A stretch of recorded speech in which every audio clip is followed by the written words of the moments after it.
Qu'est-ce que la socialisation différenciée? Tout d'abord, qu'est-ce que la socialisation? La socialisation est le processus d'intériorisation de normes telles que ne pas voler et de valeurs comme le partage. Cela permet aux individus d'être conformes socialement, de vivre en société et de se forger une identité individuelle.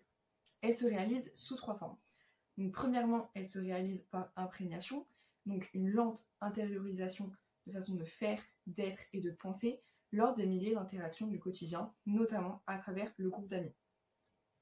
Elle se fait aussi par inculcation, c'est-à-dire une transmission explicite contrainte par les agents socialisateurs assortie de sanctions positives ou de sanctions négatives, comme lorsqu'un adulte gronde son enfant. Enfin, elle peut se réaliser par pratique directe, donc par incorporation, de façon de faire, de penser et d'être par la pratique d'activités récurrentes telles que le foot. Cependant, la socialisation n'est pas fixe et n'est pas la même pour tous. On parle alors de socialisation différenciée. En effet, la socialisation est un phénomène variable selon le statut que l'individu sera amené à occuper dans la société. Elle va donc se différencier selon le genre et selon le milieu social. La différenciation selon le genre s'explique par la répétition durant le temps de stéréotypes genrés et peut toucher par exemple le comportement.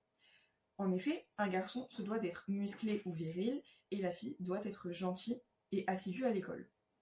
Les vêtements sont aussi genrés. Les garçons sont associés aux pantalons ou aux baskets, tandis que les filles sont plutôt associées aux jupes ou encore aux bijoux. Enfin, pour les activités, on observe aussi une différenciation. Le foot ou les jeux vidéo sont pour les garçons, alors que le maquillage et la danse sont pour les filles.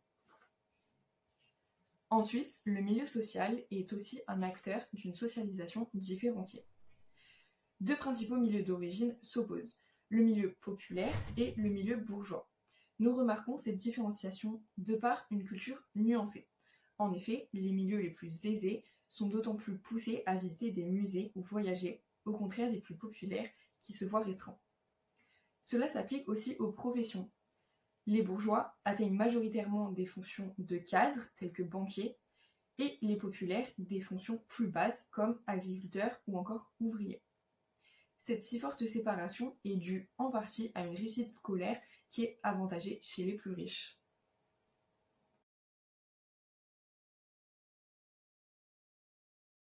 Created using Powtoon.